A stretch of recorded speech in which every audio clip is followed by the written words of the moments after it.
I want everybody to meet Matt Melvin. He is a true trauma rock star, and you're going to hear why when you hear about his journey. He's got quite the story, and he's so inspirational. And he's got I don't know, Matt, you just have so much wisdom to bring to everything you've been through in your life. So, welcome, welcome, welcome to this episode. And do you want to just start by telling everyone a little bit about yourself? You can go back as far as you want. I wrote a book called Bullied Behind Bars. A gay Yep. Christian Trump supporter goes to prison. I wrote it the second time I went to prison because I went to 10 different institutions across 4 different states in the period of 18 months. And I spent a lot of time in solitary confinement. And while the prison might have had my body, they didn't have my mind. And I know a lot of people are in a prison in their mind. That's really powerful. How did you stay in that mind frame? Because that had to have been so difficult. You went through a lot being in there as well. We'll talk about that a little bit. But how did you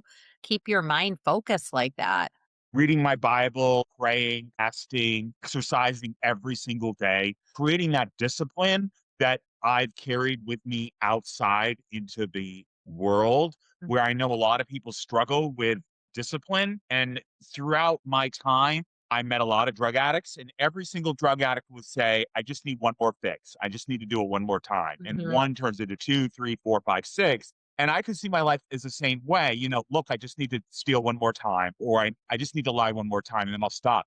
And that never stops because the mental brain just says it's rationalizes everything. Why were you in two different times and in 10 different institutions? The first time I worked at a car dealership, they didn't pay me my commissions. I impulsively chose to try to sell one of their cars.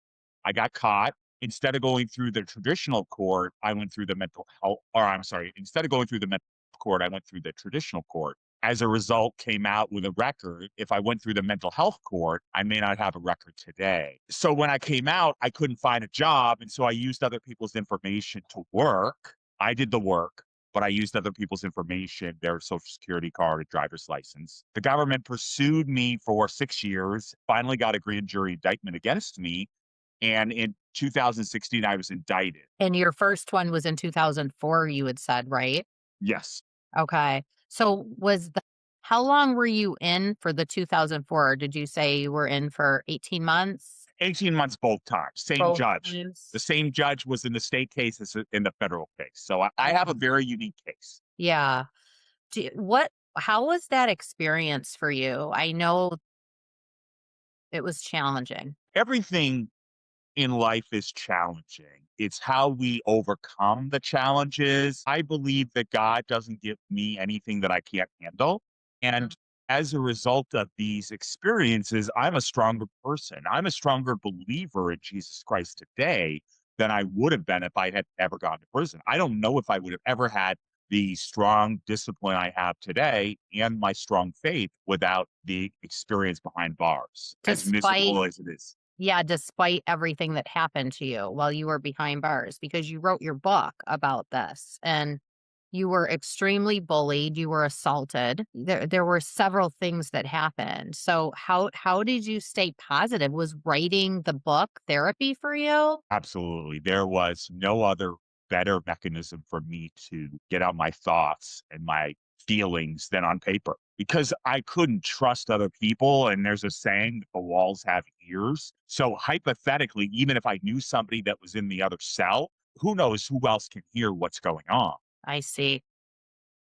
Okay. And you actually were in solitary as well, you said. I spent a lot of time in solitary. Why? Inmates would lie to the guards and tell them I tried to proposition. Okay. So that had to have added a whole nother layer of trauma for you being in solitary, or did you rise above it and take it as an opportunity? I can't personally imagine being in that situation. I took it as an opportunity. Yes, there were days that were more challenging than others. Like I said before, I don't believe God gave me anything that I can't handle. And because of my strong faith, that is what helped get me through. So did you have the faith before and it got stronger when you were in prison? Or did you not have faith before? I had faith, but I was a lukewarm Christian. I was going to church on Sunday and then going back to my old ways, being lying, deceiving, stealing, manipulating others. Did And you I have written down here when we had chatted, before that you actually had a near-death experience? I had a near death experience in August 2015 where I was driving on 495. I was almost killed by an out of control driver. That was the moment that I believe God was drawing a line in the sand, saying, "You're either going to do my will or you're going to do your own will. And you're going to continue this cycle of going to prison, coming out, going to prison, coming out." And I knew that my life had become unmanageable and I needed to release anger, frustration, hatred that I had long stuffed into my brain as being unmanly, not showing emotion. I grew up in a Mm, family full of stoics, and we're taught, excuse me, taught to suffocate emotion, suck it up, buttercup, and not feel those emotions. So when I felt those emotions, I didn't know what to do. hmm. Do you find it hard 'cause it's hard for men in general to be vulnerable and be in touch with their emotions and things like that. How did you learn how to do that? Because you were raised very different, like, and what tools have you used? 30 years of therapy, doing the men's work. I mean, the men's work really helped me get in touch with those emotions. We call them sachet: sad, angry, scared, happy, excited. I don't like T for tender, so I substitute it for loving. Those six emotions really helped me to be the man I am today. And I don't stuff my emotions anymore. And I wear my feelings on my sleeve, but I've been a part of probably 15 different men's group, and I find a lot of men use sports, whether video games, whatever, as a umbrella or to really not get in touch with what's going on. Look, there's no risk in talking about a sports game. There's no feelings aren't going to get hurt. I'm not going to lose a relationship. A lot of men struggle with going deep. And that's what I'm looking for. So I put that right out in front when I'm looking for a relationship, that this is what I'm looking for. Do you think a lot of that is just from upbringing? Yes, upbringing, seeing other men in my life, stuff, emotions, not be in touch with what's going on, seeing men at different men's weekends. I remember one man that was so full of rage that he had not tapped into. He was a ticking time bomb in my opinion. And have you so you were in the second time from 2016 to 2017. You had that near death experience in 2015. Right. After 2017, when you got out, was it an adjustment for you getting out, or did you already kind of know the path you wanted to be on at that point? I knew that I needed to find a church that was very strong in the Bible, teaching Mhm. the Bible, that would hold, and I needed to find men and women that would hold me accountable for my actions. I vol Interesting. I volunteered for Trump in 2016, and I met a woman very strong in faith, amazing woman. She's a mentor of mine today, and she did the sinner's prayer with me, and that's really where I really started my faith journey, and surrounding myself with good, godly men and women that will hold me accountable, that know the Bible inside and out, and will challenge me. Do you fi do you once did you find it hard to find a church that you felt that in? Because I know a lot of people struggle with that. I do. I interviewed a lot of churches, and I had found a church in New Hampshire, 3.5 hours from me, that is really strong in the Bible. I'm the youngest one that goes there. Mhm. Everybody else is well over 60. So I'm getting a wealth of information from people that are very, very knowledgeable. The expectations is that we're given homework assignments and that we go and do the homework and come back with questions. And they expect that, like, you know Everybody expects that. I mean, we have 2 guys in our church that went to seminary school. Our pastor has his doctorate in theology, so there's a wealth of information. so anybody who's on that journey trying to find that perfect church or community to build on, it took you a long time, so people, and a lot of people give up. because they just struggle with it. What would you say to people that are having that problem, finding that community that they need that is gonna hold them accountable? Don't give up. I encourage people to try to stay away from large mega churches. You're just a number. They're not really going doctrinally deep because they can't. Because when you have a mega church, there's a plethora of where people are in the Bible, and they can't teach really in depth Bible teaching to sheep or folks that are really, need the milk, right? Versus the hardcore Bible. Even in my men's group that I attend every week, there's the knowledge is not even close to what I get at my own church. Did you struggle to find a men's group that you felt aligned well with you? It is very, very challenging, yes, Mm, because, what I find is that a lot of men don't wanna talk about their feelings. They hide, repress, and deny, and use sports. That's why I am so against sports because there's no fruit that comes from it. It is just a distraction from reality, no different than television or video games. I encourage people to find something that you can be passionate about. Cooking, gardening, Bible study, swimming. This stuff will help you become a better person.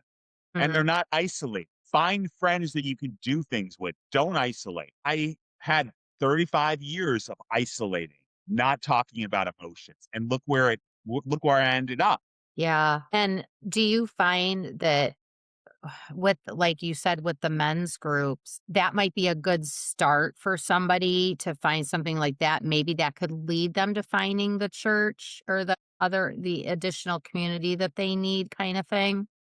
I encourage each person to know what they want, come with a list of objectives. And if the men's group or the church can't satisfy at least half of those, move on and look at several places, find one and be content, interview, show up a couple of times, do your research. Yeah, and give it a chance but don't give up. Don't Finding give up. I could have given up. I interviewed probably 15 different churches before I found one.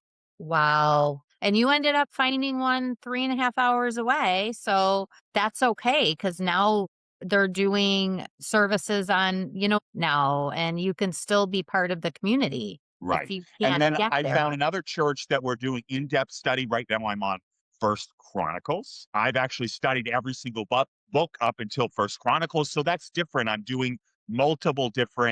a part of different churches and I'm getting different things from each church I'm attending. And I'm not just satisfied with just one.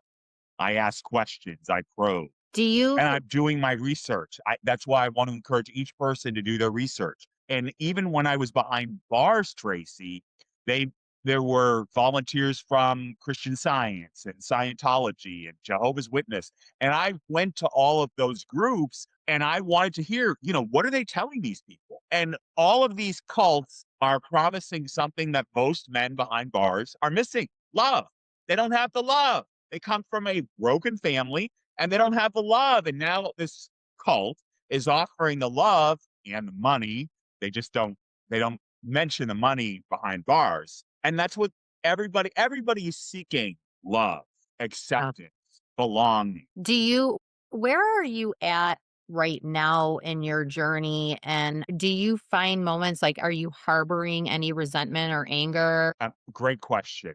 No, I'm not. And the reason I'm not is because I've forgiven myself for one, and I say forgiven that all all the of time. those Yes. people who had done wrong to me. Look, the reason I ended up in the situation I was in is because I held on to that anger, resentment, and hate, and it just built up and it festered. And look, when I took that car, I was saying, in theory, this company is not going to take advantage of me. I've had enough.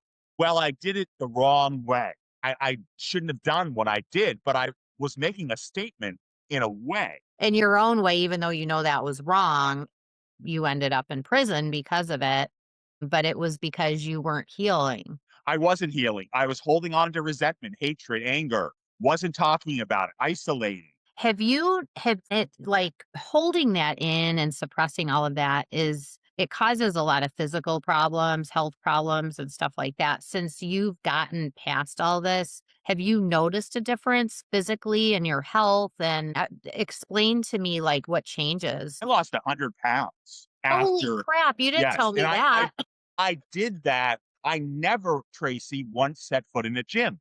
And I've actually talked about this on podcasts before because I believe that most men go to gyms to look at pretty women. Uh, And it's all about the diet. Look, I was going out to eat 5 days a week. If you're going to the gym and then you're eating Wendy's, you're swapping one for another. It's all about the diet, eating better, watching what we bring into our bodies, not allowing toxins into our bodies, watching who we surround ourselves with. yeah. Yes, that's a And, big one. before I lost all the weight, I was gastric bypass and all these surgeries. And I am so glad that I didn't do any of it because every time somebody looks at surgery, there's always side effects. Well, And the just the doctors risk of aren't going to tell you about infection. the Yeah, doctors aren't going to tell you about the side effects. I know. Yeah, they're there to cut and do surgery and put you on medications. Unfortunately, there's good doctors out there, but there's a lot of bad doctors out there too that are basically drug dealers, and I think with you, once you started, like, whatever was working for you, did the weight just fall off? I was exercising. I was getting in shape. I was watching what was going in my body. It didn't happen overnight, Of but course. again, I think it all comes back to that discipline I developed in prison, exercising, reading my Bible, fasting, holding myself accountable. I don't need an accountability partner. Most Mhm, people do. I'm going to be mhm. blunt with you. If you are working on something, it needs to be done in the morning because what happens is later in the day, we procrastinate and we Yeah. say, we'll do it tomorrow. And it goes right back to what I just told you about. I'll just do it tomorrow. I just need one more fix. And whatever you're doing that isn't helping you needs to be corrected now. Otherwise, it'll never happen. Yeah, I know if I don't go to the gym in the morning, I won't go. So it's the first thing I do. I get up and I go because I know I won't if I wait. It's just too hard. The day, gets, like you said, people procrastinate, things happen. Before you wrote your book, and I want to get into that and talk about it. But before you wrote your book, and you had your Bible and your faith, were there other tools that kind of helped you through this that you used? I wrote a lot of letters to family members apologizing for what I'd done. Okay, okay. And I think that's really, really important to Mhm, apologize to anybody you've done harm to. mhm, I mean, look, I'm not an alcoholic, but the 12 steps applies to any addiction that you're having. For right. me, it was speeding was one, and then stealing was the other.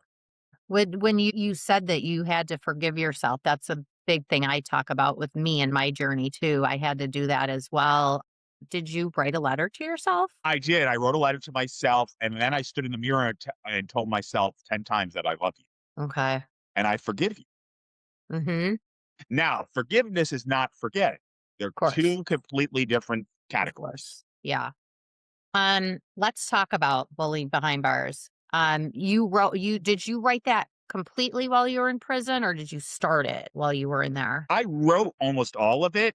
I Mhm. just had to cut down because I had thousands and thousands of. Oh, I can imagine once yeah, yeah. I'm in the process of writing a book this year too, and once you start writing, it's like it goes crazy, and I'm sure you had so much to say. What is the premise of the book? Because you've talked about a lot, but if somebody's like, "Okay, I'm interested," his story is very interesting. I'm interested in reading this book. Who's the audience? The main audience is men or women who are engaging in small level crimes or parents that have children that are engaging in small level crimes. Interesting. Because that's what happened with me. Look, it started with walking out of restaurants without paying, driving off without paying for gas. Those small crimes, because they weren't dealt with properly, handled properly, spun out of control. I was going to therapy as because my parents told me to go. I was forced to do. And just like with Jesus, the individual has to want to change.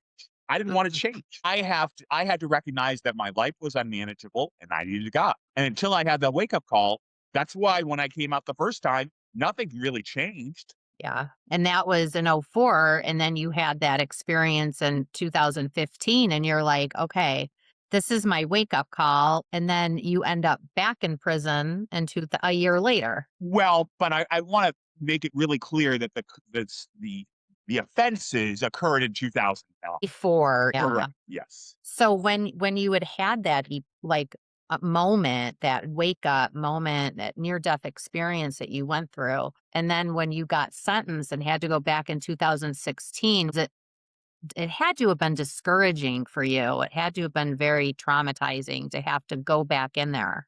It was, but every decision we make has both positive and negative consequences. What was that? It's amazing to me how you stayed so focused and on course with it, and that you've got such a deep understanding for that. Is it all because of your faith? No question. Without my faith, I probably would be back in prison right now. Gotcha. Because, a lot of it is about our mind frame and the energy we're putting out there. Like, what are you doing on a daily basis, and who are you surrounding yourself with to stay on course and, to help other people and help them on their journeys? I'm in my Bible every single day. I'm still doing the in depth study, much more than I did behind bars, Mhm. praying, exercising, removing toxic people out of my life, Yeah. removing people that only point the finger at the other person. Look, in any dialogue, there will be fault on both sides. And there Takes are a two. few exceptions, right? So if my car is parked outside and I'm inside and a drunk driver hits the car, I don't have any fault. But in most situations, when there's a dialogue between two people, there will be fault on both sides. So my job is to make sure my side of the street is clean. Did you find it hard to set boundaries? Yes, because I never had any boundaries. Yeah. So how did you learn that, and how did you know what boundaries you needed to set? I didn't want people taking advantage of me. I tend to help people far beyond what's necessary. And then I sometimes feel like people are being taking advantage of. And I felt like that throughout a lot of my life. And if people push your boundaries, you got to push back. Otherwise, they'll keep pushing. So how do you recognize that now? I see signs of it. You just feel it? It's intuition, Mhm. experience, life experience. Did you have to, like, completely shut people out of your life, or did you find people just naturally fell off, when you started I setting the I boundaries? believe that people come in your life for a season, sometimes life, sometimes for a certain period of time. And if somebody falls off, don't necessarily think of it as a bad thing. Mm. Look, I had a friendship for 37 years and the friendship fell off because I loaned the person money. And so what I learned is I never loan somebody money and expect payment back. Yeah. They always say if you could give it, don't give it, don't expect it back, because you're just setting yourself up, for disappointment. And now, and I talk about this, tell me your feelings. I feel like, now that once we set these boundaries and we know we have that intuition and we know what to let in, what not to let in, things like that, it opens up room for all these other great people to come into your life. Yes, I have met some amazing people. I've had some great people come into my life, and I'm happy about that. And I've had to let some people go, and Yeah. that's perfectly okay. What I would you think, my advice is to lay out your expectations from the front from on the front end. That way you don't get hurt on the back end. what would you say to somebody listening right now, male, female, gay, straight, whatever, that they're struggling right now and they just don't know where to start? To find friends, No, just on their journey. They just feel stuck. They just feel lost. I encourage each person to write what's going on with them, sharing it with another person, talking about what's going on, not isolating. I isolated for 35 years and it was Mhm. not beneficial for me. Finding a tribe of people. If you are neurodivergent, you really need to find people that are also neurodivergent. Because one of my experiences is that neurodiver neurotypical people just don't get it. They don't understand. They're on a different wavelength. Did you find it hard to find people, your tribe like that? I still do. You It's still do? still very, very challenging. Yeah. Are they in your groups, or do you find them outside of your groups? Are you part of a community? Do you find it on I found socials? I found men in different men's groups I've been a part of, different Bible studies I've been a part of, and I'm So constantly looking and I'm always putting myself out there. yeah. And I always have to understand that it's not always gonna work. So you had mentioned your book would be good for parents that maybe are struggling with their kids going through this and maybe their child's neurodiversion as well. What kind of advice would you give them? Would you tell a parent to maybe try to find a group of like Yes, find a group of like-minded people, talk about what's going on. In my opinion, I don't think therapy is helpful, but I encourage people to look at different things. Don't just settle. Therapy for me is not helpful. What I found helpful for me is a men's group. If you're, you know, women, women's group may work for you. You cannot rely on your spouse for every little thing that goes on. It's too much to handle. And I know for me, like here, energy wise, I need other men and women that are there because I found people that are here, they fall off the wayside.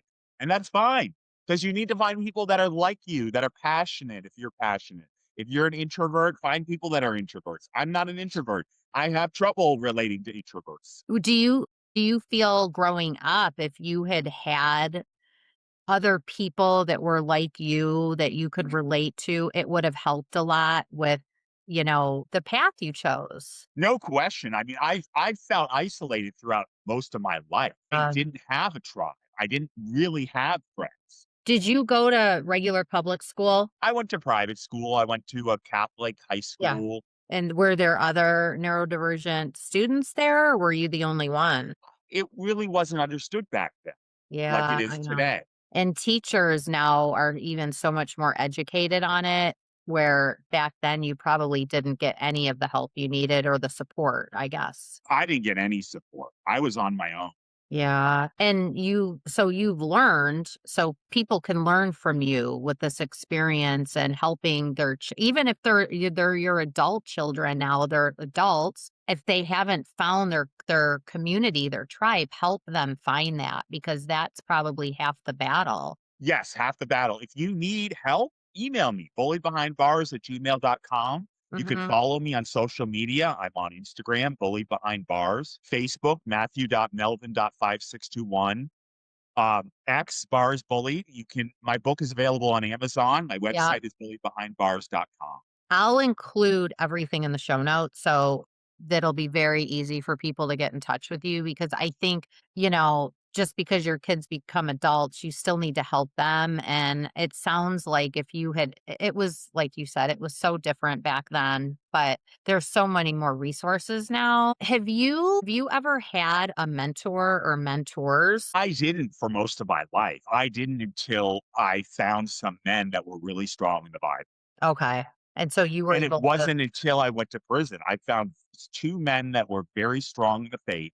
One of the men that I went was a volunteer at one of the prisons I went to, I actually go to his church. Wow, okay. That's great. Is that the church in New Hampshire that It you're is, yes. That's incredible. So kind of a full circle moment. It was, yes. Did you know about that church at the time, or did you No, discover it was absolutely no idea. separately? No idea. Never. Oh, that's great. That's an incredible. I think because there's probably a lot of people out there and like autism, all these things are at the forefront now, and I think parents there's ways like this where parents can help their kids now so they don't end up taking the wrong path. Like you said, you were stealing, you were just not being your authentic self, and a lot of times you must have found it very overwhelming to even know what you needed. My parents thought that I needed to go to therapy. Judge would send me to therapy, and it just didn't ever serve any purpose for me because I wasn't doing the work. I was doing it because somebody else was telling me I had to go. If you don't think that you need help, you're not going to get help. You Yeah. can't have somebody else force something on you. My 2 brothers are alcoholics. So the pointing of the alcohol in the world isn't going to change the fact that until they admit that they have a problem, nothing's going to change Right. until they realize that their life is unmanageable and they need God or they need a higher power. Because look, people go back to what they know. I'm a sales guy. You know, the hardest people to get work with are disorganized, dirty people because they go back to whatever they know. That's the human mind is we go back to whatever we know because it's easy, it's comfortable. It's so funny that you're mentioning that because and we get stuck in our, our ways and the change like a lot of times can be so massive when people start thinking like I need to make some changes. I need to things aren't right. I'm on the wrong path. I'm not doing the things that are really serving me. And it just takes little steps to get there. How did you not give up? Like, how did you? Because I'm sure you had moments where and when you're doing this, sometimes you feel like you're taking 10 steps backwards. You know what I mean? So, how did you stay on course in those times when that was happening? By being organized, being disciplined, not losing faith. You know, the faith for me is the sixth sense. I always tell people if you can't accept Genesis 1 1, might as well close the Bible and call it a day because everything else after that is not going to mean anything. Right. That's so true. Well, any last minute parting words you want to share with the listeners? Because I think that this is going to resonate with a lot of people. And I think that people are going to be listening to this, that they know somebody that is good. We all know somebody that could, benefit from this. I've got somebody right now that I'm like, you have got to listen to Matt's episode when it airs. What are some last minute words of wisdom that you have? Talk about what's going on, go deep with Mhm. friends, set boundaries. Sometimes you come to take space, and other times you come to make space. I love that. I love that. And to just don't beat yourself up. Be gentle. Yeah. Yeah, I love that, Matt. Your story is so amazing. Your book, it's on, like you mentioned, it's on Amazon. Encourage anybody to please read this if you'd have anybody in your life, even if it's yourself that's struggling to read and Matt's available if you need to reach out to him. He might be able to lead you in a direction that can help you like get over, that hump that you're feeling and things like that. And you're such an inspiration to so many. So thank you for being so generous and open with your story and everything that you've gone through. I know that you've got very detailed information about your journey in your book, so I don't want to spoil too much of it in the episode, but thank you so much. You're helping so many people out there. Thank you so much for having me on the show. Thank you, Matt. Take care. You too. Bye bye. The content on this podcast revolves around personal life experiences and is meant to serve as a learning tool. I am not a certified therapist or medical expert. This podcast doesn't offer medical, psychological, or professional advice. If you're curious about your mental or physical well being, feel free to reach out to a licensed healthcare professional for assistance.